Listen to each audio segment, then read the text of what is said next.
Hey, folks, welcome.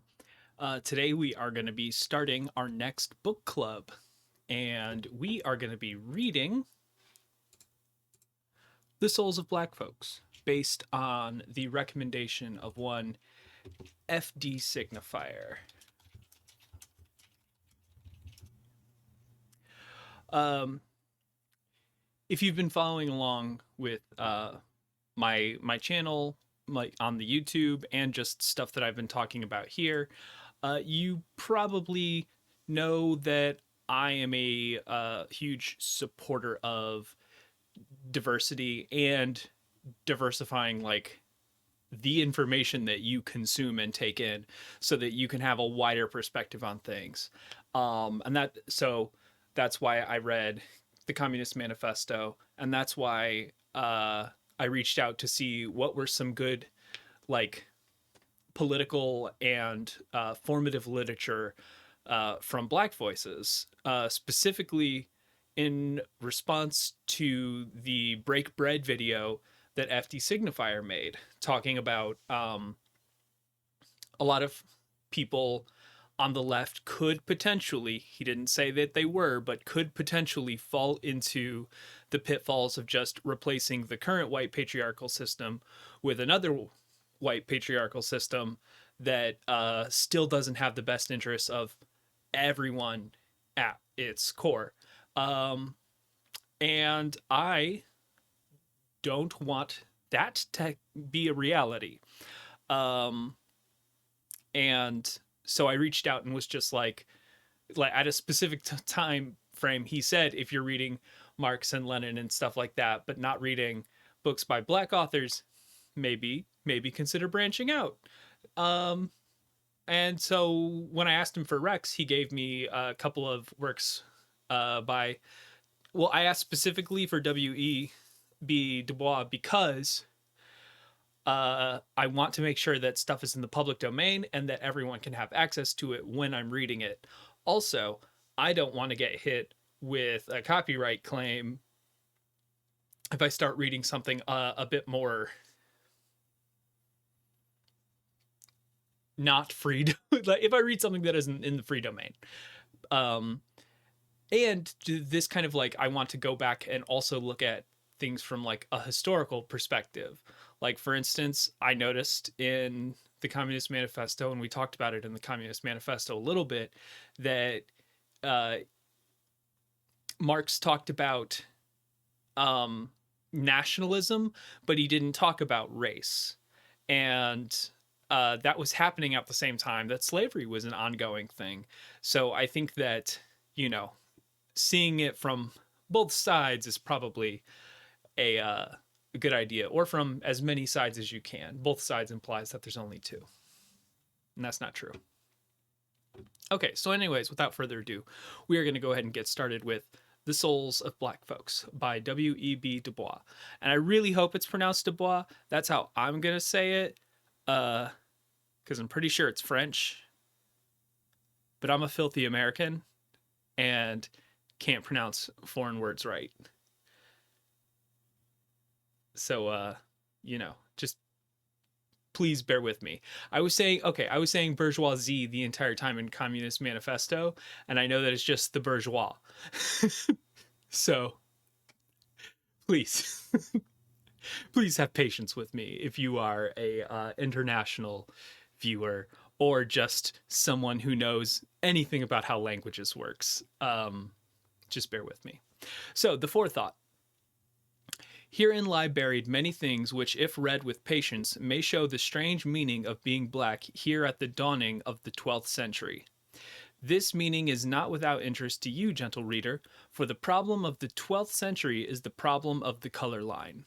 I pray you then receive my little book in all charity, studying my words with me, forgiving mistakes and foilable for the sake of faith and passion that is in me, and seeking the grain of truth hidden therein. I have sought here to sketch in vague, uncertain outline the spiritual world in which 10,000 Americans live and strive. First, in 2 chapters, I have tried to show what emancipation meant to them and what was its aftermath.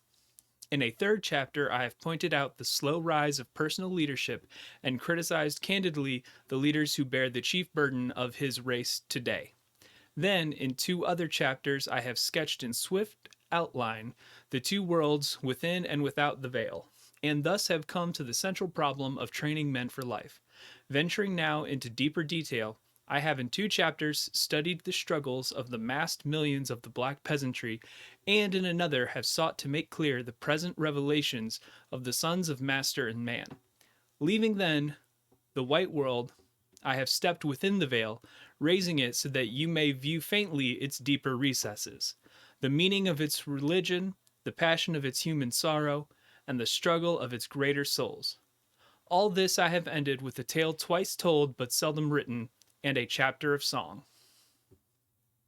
Some of these thoughts of mine have seen the light before in other guise. For kindly consenting to their republication here, in altered and extended form, I must thank the publishers of the Atlantic Monthly, The World's Work, The Dial, The New World, and the Annals of the American Academy of Political and Social Science. Before American music, which welled up from black souls in the dark past, and finally, I need to add that I who speak here am bone of the bone and flesh of the flesh of them that live within the veil. This was written by W.E.B.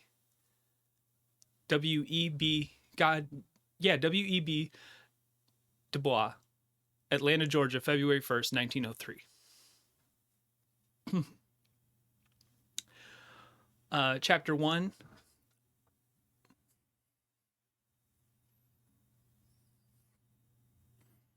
I'm streaming and people are throwing shit around outside. I love it. Of our spiritual strivings. It starts with a song. I'm not gonna try to sing it because you don't want that. O water, voice of my heart, crying in the sand, all night long crying with a mournful cry, as I lie and listen and cannot understand the voice of my heart in my side or the voice of the sea. O water. Fucking rip. Phone going off during the stream. Breaking the illusion of my wall. It's just a curtain hanging from a thingy thing. Phone, do you wanna do the thing that phones are supposed to do? You wanna turn on and Show me why you're shouting at me.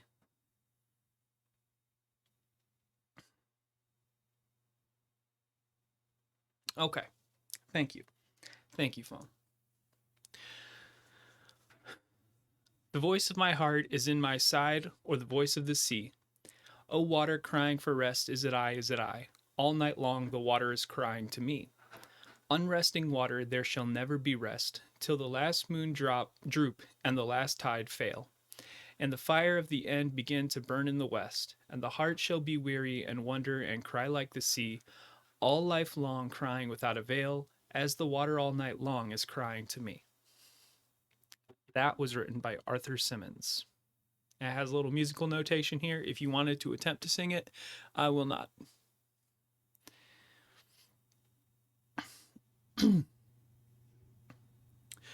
Between me and the other world, there is ever an unasked question, unasked by some through feelings of delicacy, by others through the difficulty of rightly framing it.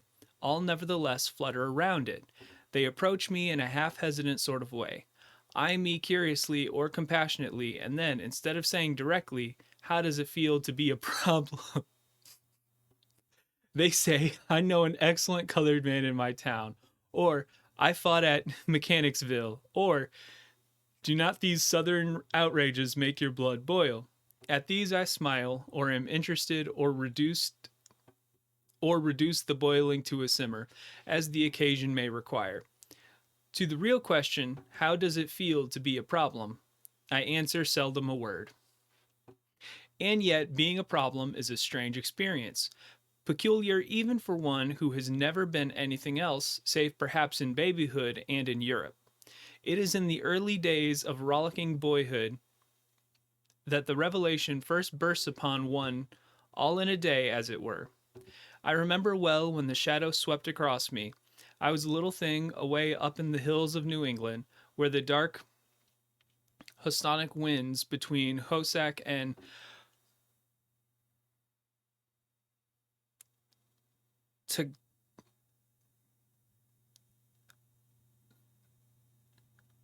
Taganic to the sea, and that's the name of a place. So I don't feel too bad about messing it up. Also, I've already said in length about my not being able to speak words all that well, especially when they are not in my regular wheelhouse. In a wee wooden schoolhouse, something put it into the boys and girls' head to buy gorgeous visiting cards, 10 cents a pack, and exchange. The exchange was merry till one girl, a tall newcomer, refused my card, refusing it peremptorily with a glance. Then it dawned upon me with a certain suddenness that I was different from the others, or like, mayhap in heart and life and longing, but shut out from their world by a vast veil. I had thereafter no desire to tear down that veil, to creep through. I held all beyond it in common contempt, and lived above it in a region of blue sky and great wandering shadows. That sky was bluest when I could beat my mates at examination time, or beat them at the foot race, or even beat their stringy heads. Alas, with all the years, all this fine contempt began to fade, for the words I longed for, and all their dazzling opportunities were theirs, not mine. But they should not keep these prizes, I said. Some, all, I would wrest from them. Just now I would do it, I could never just how I could do it, how I would do it, I could never decide. By reading law, by healing the sick, by telling the wonderful tales that swam in my head, some way. With other black boys, the strife was not so fiercely sunny. Their youth shrunk into tasteless sycophancy, or into silent hatred of the pale world about them and mocking distrust of everything white, or wasted itself in a bitter cry, "Why did God make me an outcast and a stranger in my own house?" The shades of the prison house closed around about us all. Walls straight and stubborn to the whitest, but relentlessly narrow, tall, and unscalable to sons of night who must plod darkly on in resignation, or beat unavailing palms against the stone, or steadily, half hopelessly, watch the streak of the blue above. After the Egyptian and Indian, the Greek and Roman, the Teuton and Mongolian, the Negro is a sort of seventh son, born with a veil and gifted with second sight in this American world, a world which yields to him no true self consciousness, but only lets him see himself through the revelation of the other world. It is a peculiar sensation, this double consciousness, this sense of always looking at oneself through the eyes of others, of measuring one's soul by the tape of a world that looks on in amused contempt and pity. One ever feels this two-ness, an American and Negro, two souls, two thoughts, two unreconciled strivings, two warring ideals in one dark body, whose dogged strength alone keeps it from being torn asunder. The history of the American Negro is the history of this strife, this longing to attain self conscious manhood, to merge his double self into a better and truer self. In this merging, he wishes neither of the older selves to be lost. He would not Africanize America, for America has too much to teach the world and Africa. He would not bleach his Negro soul in a flood of white Americanism, for he knows that Negro blood has a message for the world. He simply wishes to make it possible for a man to be both a Negro and an American, without being cursed and spat upon by his fellows, without having the doors of opportunity closed roughly in his face.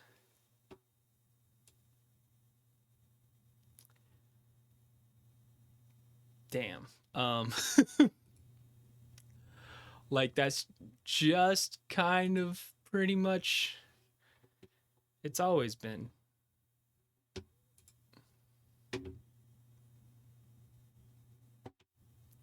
This then is the end of his striving, to be a co-worker in the kingdom of culture, to escape both death and isolation, to husband and use his best powers and his latent genius.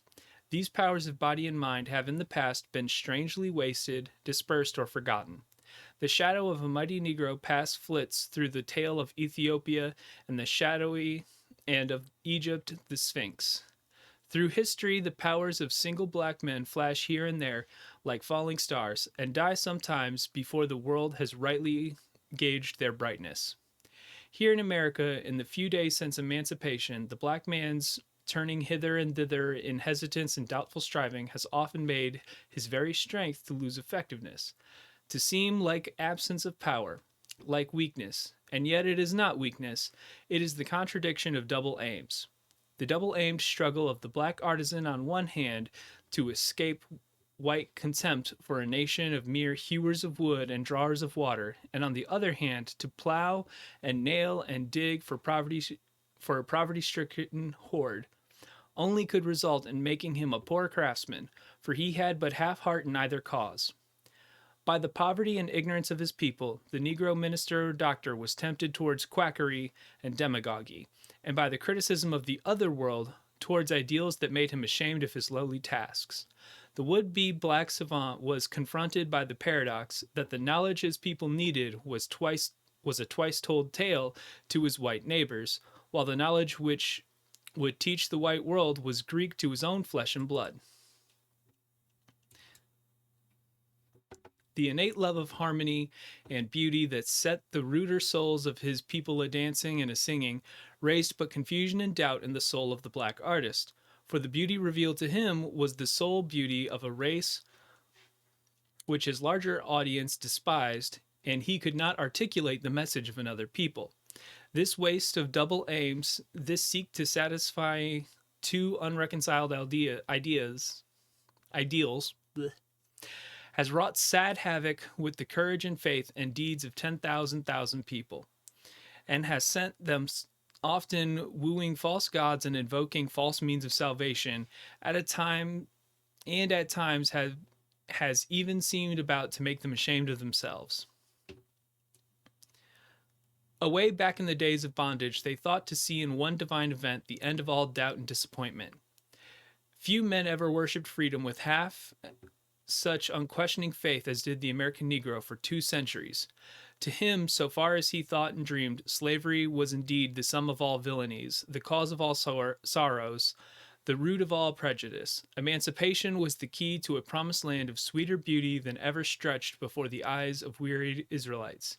In song and exhortation swelled one refrain: Liberty In his tears and curses, the God he implored had freedom in his right hand. At last it came, suddenly, fearfully, like a dream. With one wild carnival of blood and passion came the message in his own plaintive cadences. Shout, O children, shout you're free, for God has brought you your liberty.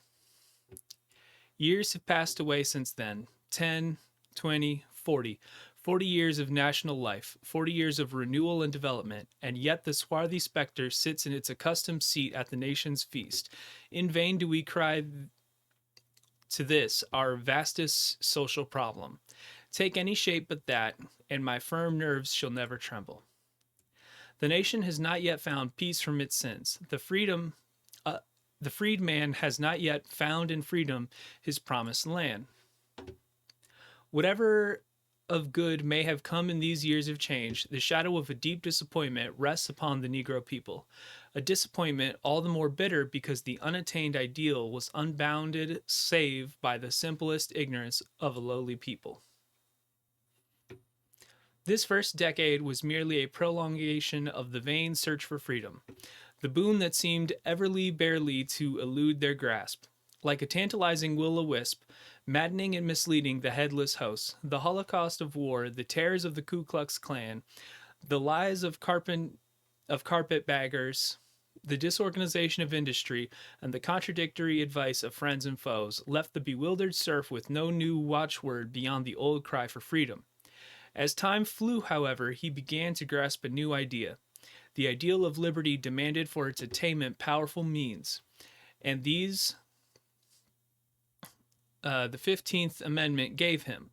The ballot, which before he had looked upon as a visible sign of freedom, he now regarded as the chief means of gaining and perfecting the liberty with which war had partially endowed him. And why not? Had not votes made war and emancipated millions? Had not votes enfranchised the freedman? Was anything impossible to a power that had done all this? A million black men started with renewed zeal to vote themselves into the kingdom. So the decade flew away. The revolution of 1876 came and left the half-free serf weary, wondering, but still inspired. Slowly but steadily in the following years, a new vision began gradually to replace the dream of political power. Oh, so we're going to pause real quick. So the decade flew away. The revolution of 1876 came.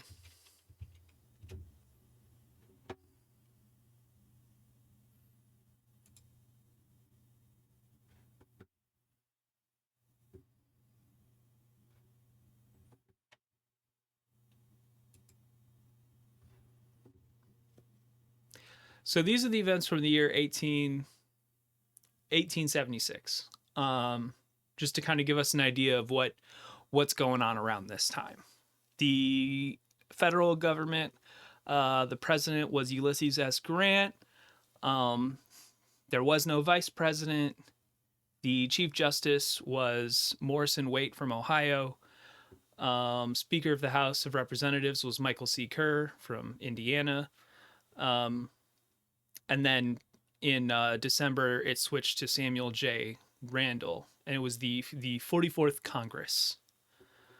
The National League of Professional Baseball Club is formed in January to March. Johns Hopkins University is founded. The Harvard Lampoon Humor magazine is founded. Alexander Graham Bell is granted a patent for the telephone.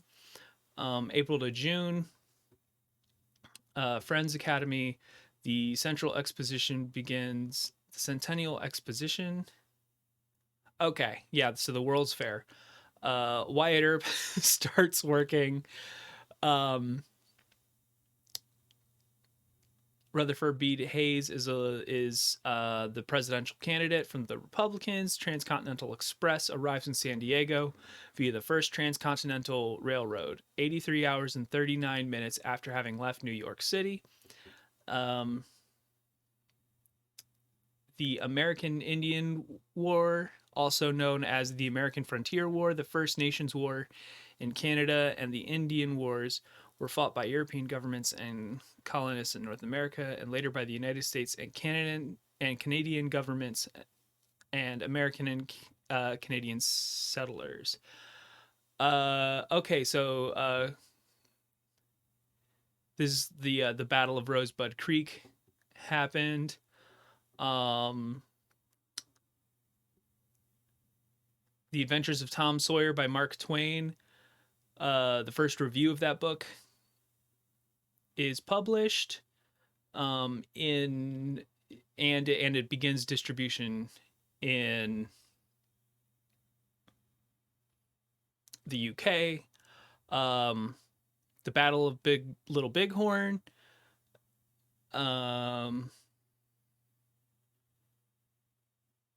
This is, of course, the year of the centennial. Colorado is admitted as the 38th state. Thomas Edison receives a patent for the mimeograph. Southern Pacific line from Los Angeles to San Francisco is complete.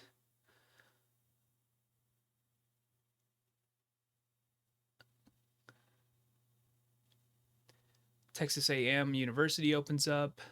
Presidential election ends indecisively with 184 electoral college votes. New president wasn't decided until 1877.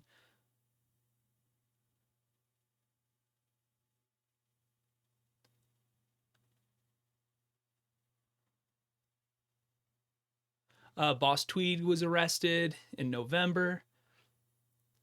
In retaliation for the dramatic American defeat at the Battle of Little Bighorn, General Randall S. Mackenzie sacks Chief Dull Knife's sleeping Cheyenne village near the headquarters of the Powder River. The soldiers destroy all the villagers' winter food, clothing, and then slash their ponies' throats. Yeah. So this was all going on at the same time. Man, history is absolutely crazy when you look at how much happens. This is all from just 1 year. Brooklyn Theater fire kills at least 278, possibly more than 300. The first cremation in the United States takes place in a crematory.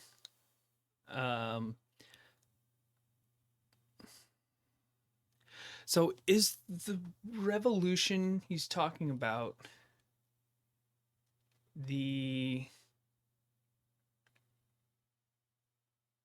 is the revolution he's talking about the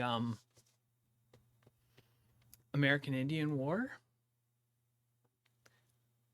Or well, let's see what he says, but just kind of to give you an idea of what happened in 1876. This is and to give me an idea of what happened in 1876, because reading I'm going to be taking a bit of a different approach to the Souls of Black Folks than I did to the Communist Manifesto. The Communist Manifesto was a document that was meant to be a statement of a political party. So like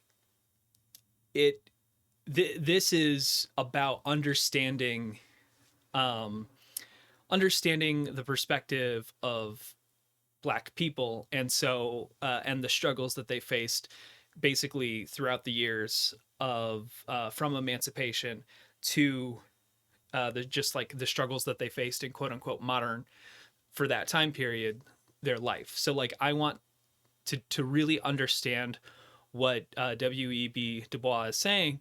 I need to kind of like get a frame of reference for what he's talking about. So that's why I'm kind of like doing a little bit more than I was doing for the last book.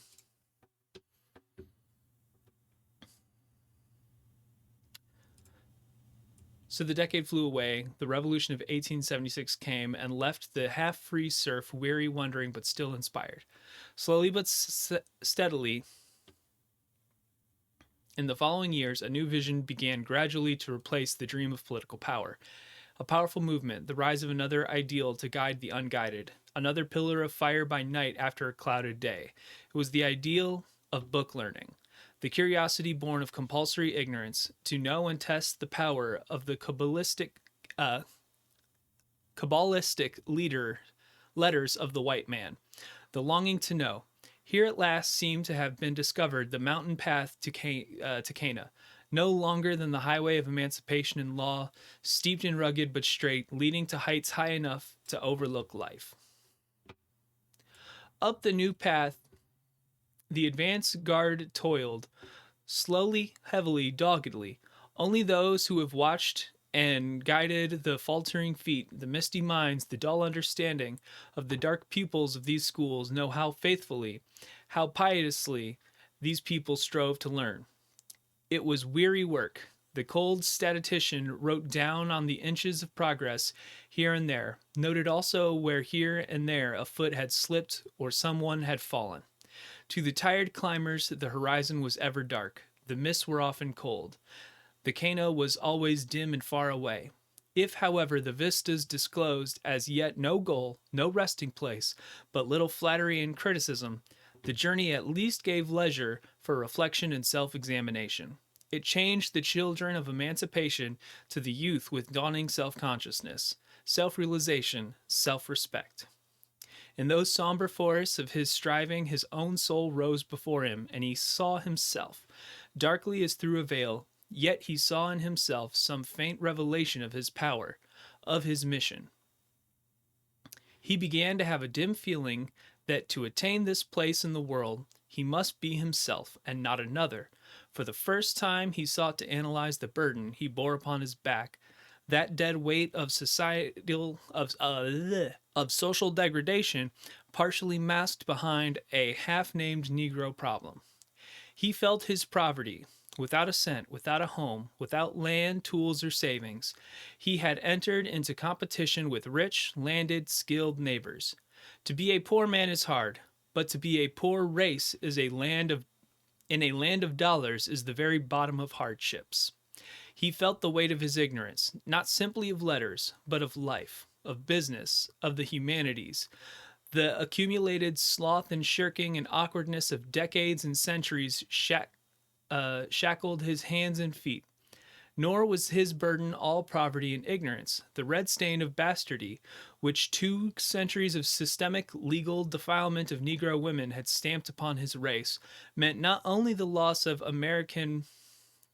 ancient African chastity, but also the hereditary weight of a mass of corruption from white adulterers, threatening almost the obliteration of the Negro home. A people thus handicapped ought not to be asked to race with the world, but rather allowed to give all its time and thought to its own social problems. But alas, while sociologists gleefully count his bastards and his prostitutes, the very soul of the toiling, sweating black man is darkened by the shadow of a vast despair. Men call the shadow prejudice, and learnedly explain it as the natural defense of culture against barbarism, leading against ignorance, purity against crime, the higher against the lower races, to which the Negro cries amen and swears that to so much of this strange prejudice is founded on just homage to civilization, culture, righteousness, and progress, he humbly bows and meekly does obeisance. But before that nameless prejudice that leaps beyond all this, he stands helpless, dismayed, and well-nigh speechless. Before that personal disrespect and mockery, the ridicule and systematic humiliation, the distortion of fact and wanton license of fancy, the cynical ignoring of the better and the boisterous welcoming of the worse, the all-pervading desire to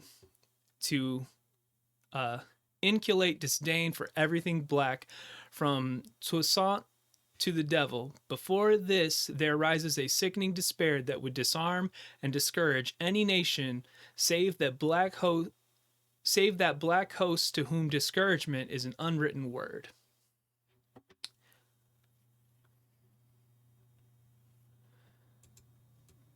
But the facing of so vast a prejudice could not but bring the inevitable self-questioning, self-disparagement, and lowering of ideals which ever accompany repression and breed in an atmosphere of contempt and hate. Whisperings and portents came home upon the 4 winds. Lo, we are diseased and dying, cried the dark hosts. We cannot write. Our voting is in vain. Our voting is vain. What need of education, since we must always cook and serve? And the nation echoed and enforced this self criticism, saying, Be content to be servants and nothing more. What need of higher culture for half men? Anyway, away with the black man's ballot by force or fraud, and behold the suicide of a race. Nevertheless, out of the evil came something of good. The more careful adjustment of education to real life, the clearer perception of the Negro's social responsibilities, and the sobering realization of the meaning of progress. So dawned the time of strum and drag. Storm and stress today rocks our little boat on the mad waters of the world sea. There is within and without the sound of conflict, the burning of body and rendering of soul. Inspiration strives with doubt, and faith with vain questionings. The bright ideals of the past, physical freedom, political power, the training of brains and the training of hands, all these in turn have waxed and waned until even the last grows dim and overcast. Are they all wrong, all false? No, not that, but each alone was over simple and incomplete. The dreams of a credulous race child, for the fond imaginings of the other world which does not know and does not want to know our power. To be really true, all these ideals must be melted and welded into one. The training of the schools we need today more than ever, the training of deft hands, quick eyes, and ears, and above all, the broader, deeper, higher culture of gifted minds and pure hearts. The power of the ballot we need in sheer self-defense. Else what shall save us from a second slavery? Freedom, too, the long sought we still seek, the freedom of life and limb, the freedom to work and think, the freedom to love and aspire. Work, culture, liberty.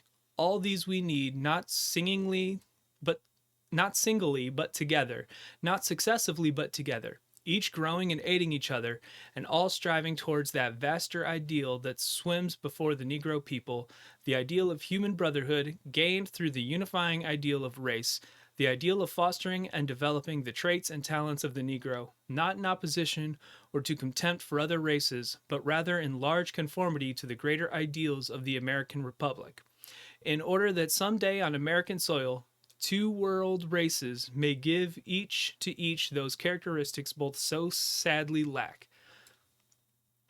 We, the darker ones, come even now, not altogether empty-handed. There are today no truer exponents of the pure human spirit of the Declaration of Independence than the American Negroes. There is no true American music but the wild, sweet melodies of the Negro slave.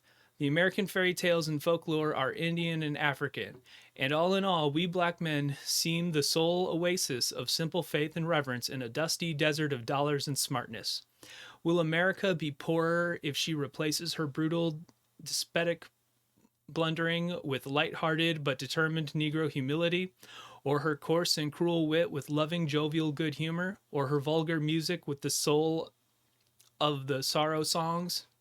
Merely a concrete test of the underlying principles of the great republic is the Negro problem, and the spiritual strivings of the freedom's son in the travail of souls whose burden is almost beyond the measure of her strength, but who bear it in the name of an historic race, in the name of this, the land of their fathers' fathers, and in the name of human opportunity. And now, what I have briefly sketched in large outline, let me, on coming pages, tell again in many ways, with loving emphasis and deeper detail, that men may listen to the striving in the souls of black folks. Okay, so that's the end of the first chapter. I want to talk a little bit about that, and that's likely going to be where we stop for today because I do need to get dinner. I was going to do dinner first and then this, but that didn't work out. So I was like, well, I want to do this and then I can go get dinner. Okay. So chapter 1 of our spiritual strivings. So he gives the basic outline of, what black people in the beginning fought and strived for. When they got their emancipation, they weren't given things that they were promised. Like I think the like reparations weren't made for 200 years of slavery on American soil. And he brought up the point where expecting people who were, you know, basically treated as cattle and had no rights, and you know, and like their only responsibilities in life were to serve white people. Um, you know, they're not adequately prepared to to live on their own and compete with white people who held all of the money and the power. And and even getting to vote doesn't solve that problem, because because of like voter, like, I mean, we're still dealing with voter disenfranchisement today. You know, it's been over 100 years at this point since this was written, and we're still facing a lot of the same problems. Um, it seems to me that the American solution to the quote unquote Negro problem was to just add layers of obfuscation, of just like, okay, 2 steps forward, 1 step back, 2 steps forward, 1 step back, maybe 2 steps back sometimes every once in a while.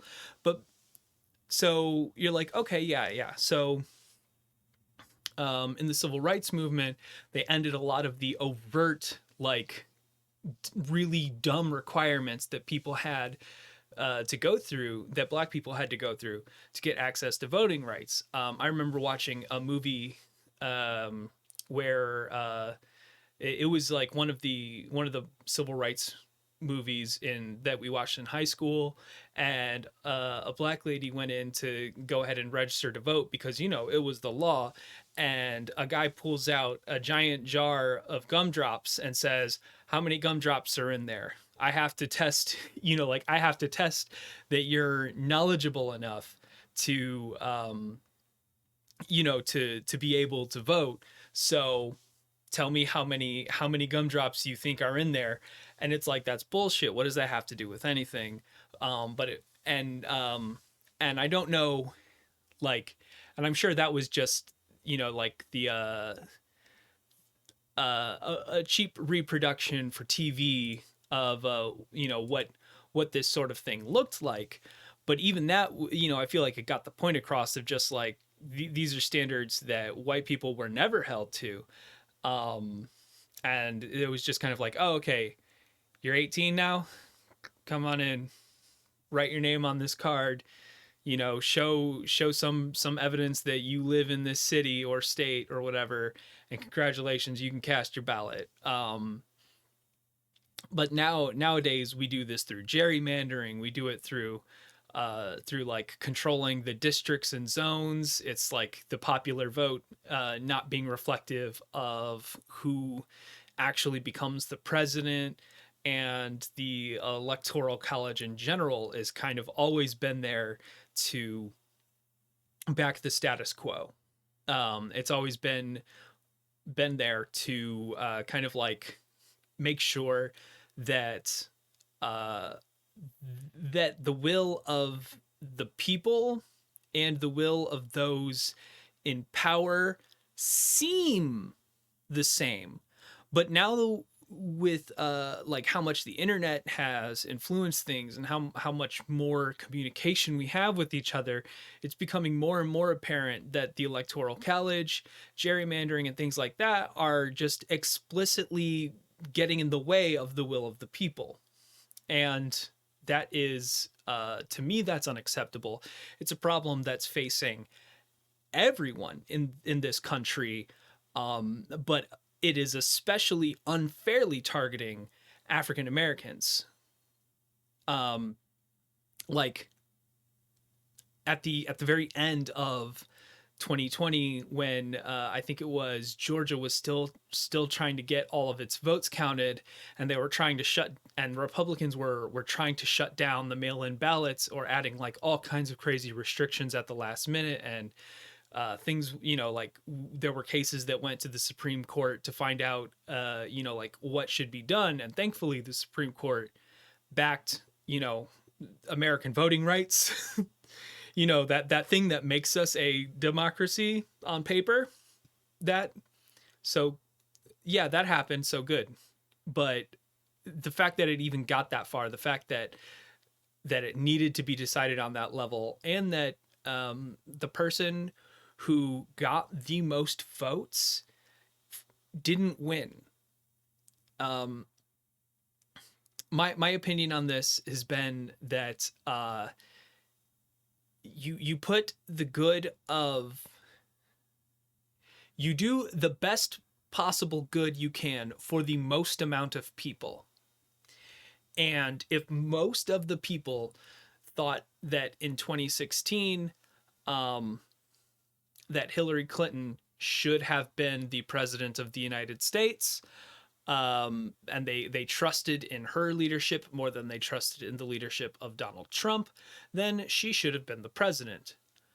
This is not me saying that I think she would have been a good president or anything like that. I have no idea. I I don't particularly like her either. Um, and I think that it would be unfair. It would be a little unfair to basically be like, oh yeah, well she would have done better than Donald Trump, because like one, like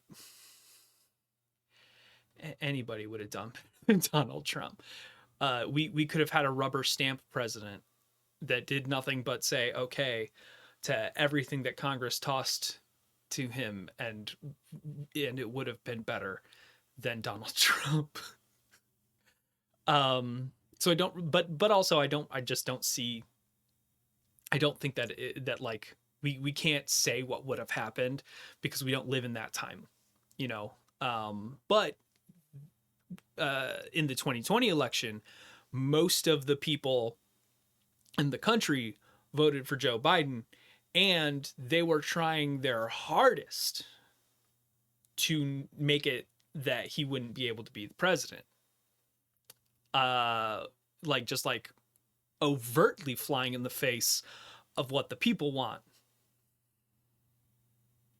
Um, some other highlights is the like, and we're still unpacking this today, the January 6th riots, and or as I prefer to say, the January 6th domestic terror attack against the White House, predominantly done by white males. Um, what happened there? What happened there? Why did that happen? Why did they meet very little official police resistance during the insurrection? And like, yeah, they're being tried now, and plenty of them have been captured and taken in and are facing legal charges. But there's a big difference between facing legal charges and having weapons discharged in your direction and at you and potentially fatally killing you. Um, that is so commonly the answer to Black people in just everyday situations. Very recently, with the Amir Locke situation, I I've been very vocal about it on Twitter that they should, that like, one, the Minnesota gun laws are the use of deadly force laws are heavily favored even now, even after the George Floyd protests and like all of the police reforms that they've instituted. They're still heavily favored to make police officers not get away with jail time. Like there's a saving grace in there that says that it's not going to be if it's judged non-criminal by a police officer, it doesn't mean that the people can't sue civilly. So like there's going to be a wrongful death case, and the city of Minnesota is likely, no, the state of, is it Minneapolis? Yeah, the Minneapolis where it happened, in the state of Minnesota. Jesus, um, they're likely going to settle.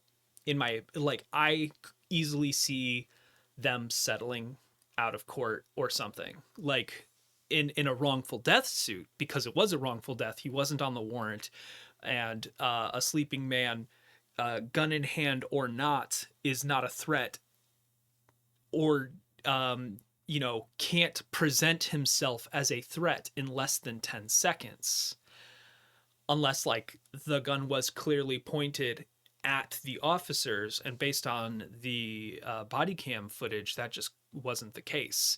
He didn't even have time to vocally respond. So I feel like that's going to be a wrongful death suit, and they're going to do that, but it doesn't matter, because if the city pays a fucking blood price for every person that cops kill unjustly, but no cops face criminal charges, and they're put on paid administrative leave, there's no there's no impetus to improve. It's just, here's your shut up money.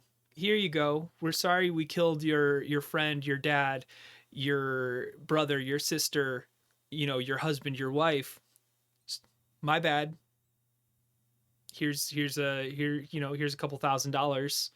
Here's maybe $100,000. I don't know how much these cases settle for, but here's enough money to cleanse our conscience of the fact that one of our police officers killed this person.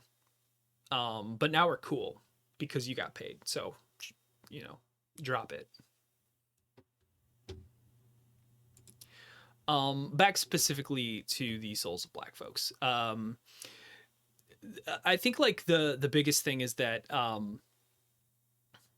W.E.B. Du Bois basically wants both white folks and black folks to kind of like come together and share their strengths with each other, and like really kind of combined, and be the American people together with the best of both worlds. We can have the best of both worlds, but white people need to, and white people in power need to own up to the fact that black people were disadvantaged and didn't get proper treatment, and that we are in fact responsible for that, and things should be done to make that right. And I know that there's affirmative action and things like that, but look at the schooling systems. Like when they're mentioning W.E.B. Du Bois mentioned the struggles that black people were facing in education back then, but it's the same thing now. Like they have the education system in general is flawed, and the thing is that more and more these are issues that are starting to affect everyone. Like they are starting to affect literally black, white, Hispanic, minority. Like it is affecting everyone, but because black people and other minorities were always on the bottom of the rung, they've been dealing with this shit forever. And now poor white people are kind of like being tossed down there, and like, and that's an issue. Like it's an issue that, one, we've let it go this long, and two, now more people are kind of like seeing things their way because we're having to fight some of these same struggles that they've been dealing with for 200 years. And this is by design. This is this is not necessarily the way that W.E.B. Du Bois, saw the potential in us coming together, but I'll take it. And if you're like me and you want to fight for the betterment of the American people, but black people are not on your list, they absolutely should be, because they've been dealing with it for a long time. They've been fighting it a long time. And in some cases, they've had a lot more success fighting it than you have. they had to fight that basically they've had to fight for everything. And I think one of the things that is kind of pointing out that I kind of feel like pointing out here is that there was a specific line. Um,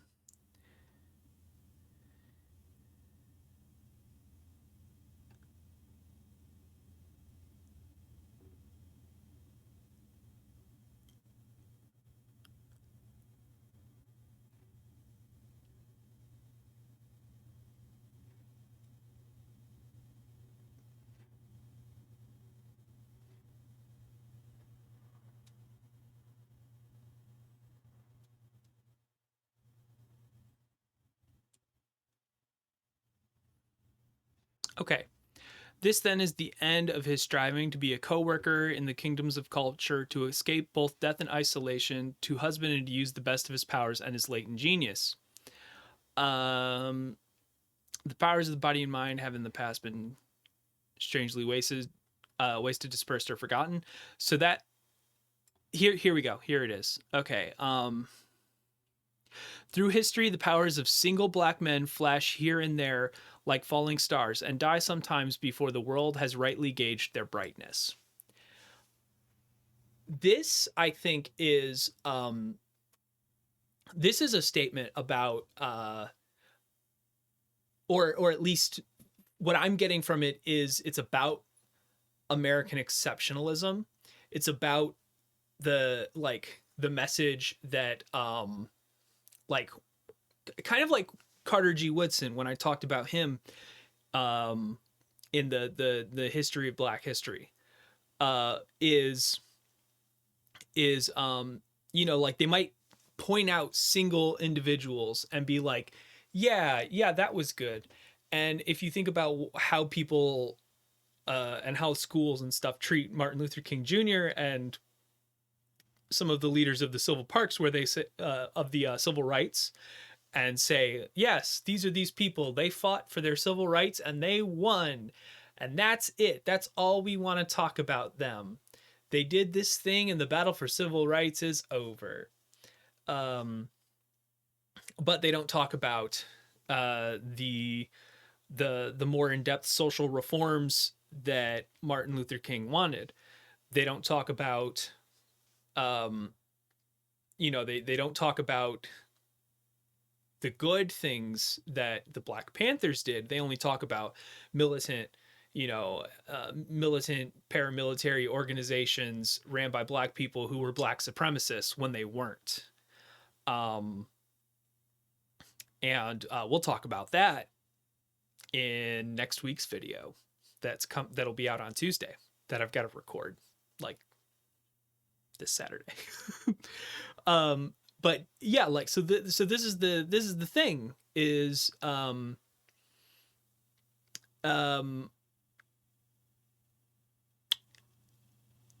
keep coming back to KD Signifier, mostly because like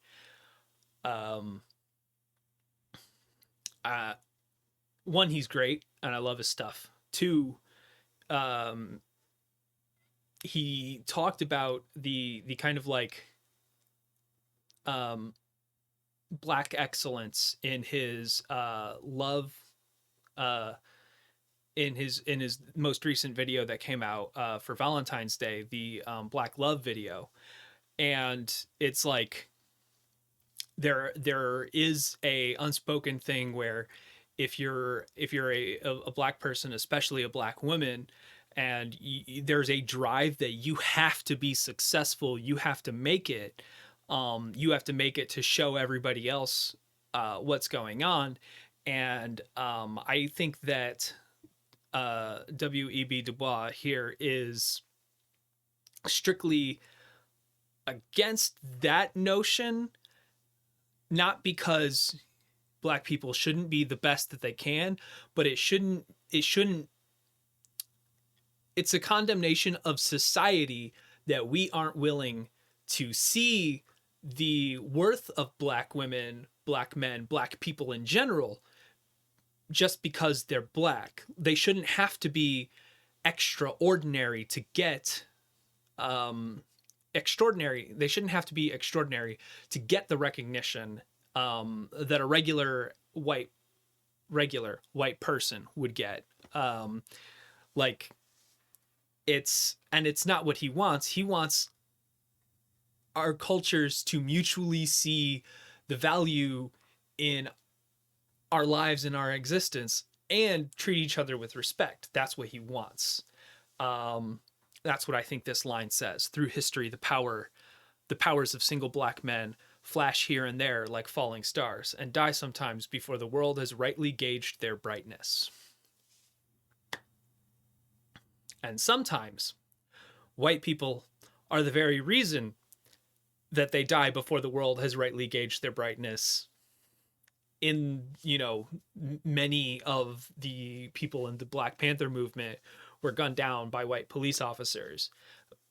Martin Luther King was assassinated by an angry white racist man.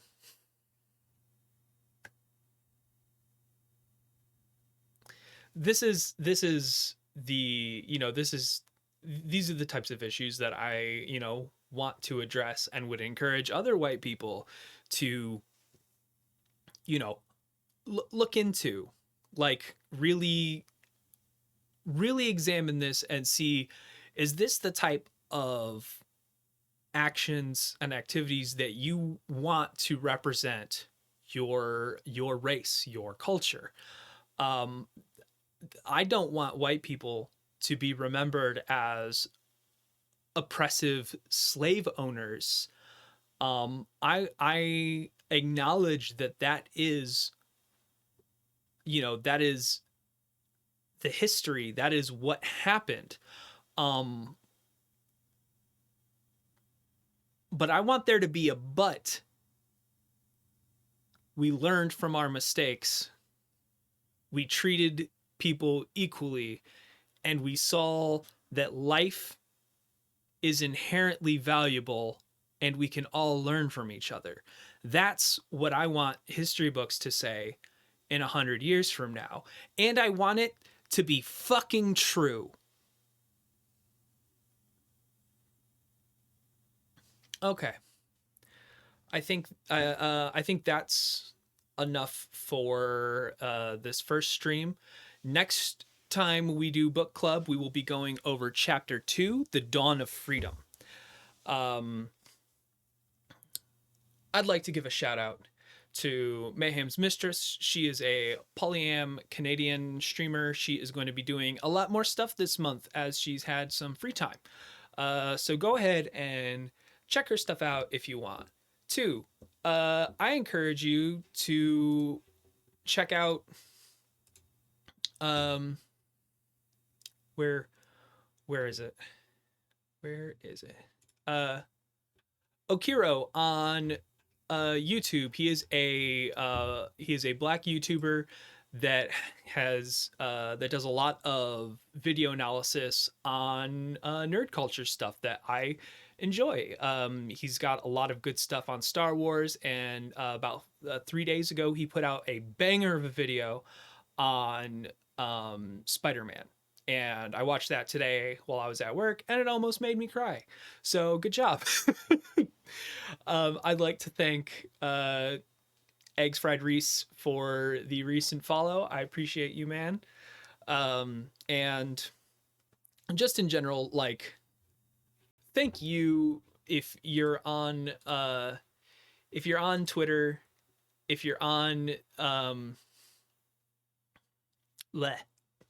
if you're on Twitter, consider following me. If you're on YouTube right now watching, you can catch these live and take place in the discussion here at twitch.tv/geometric shapes. There should be a link up in the top of the doobly-doo thing.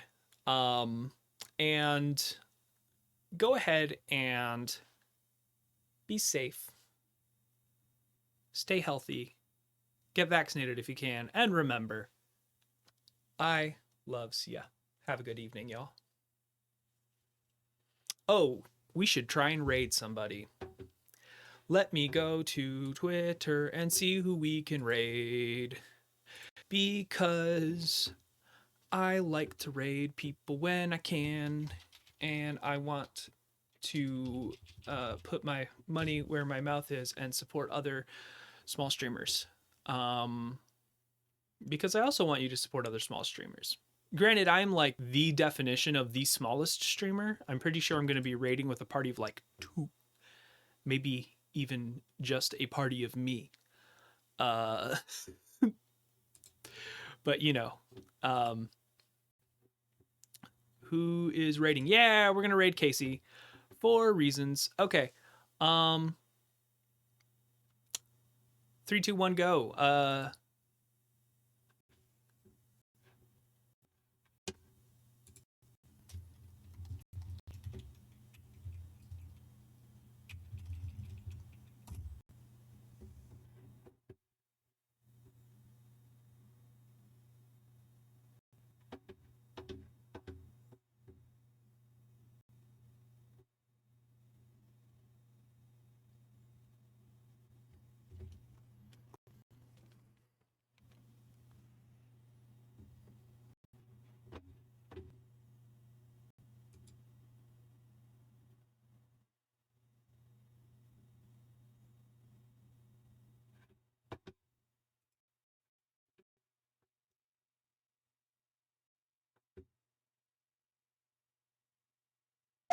The land is dying.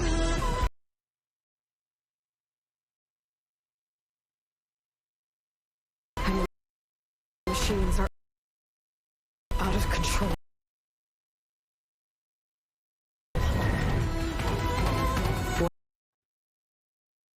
Whatever comes, I will be ready.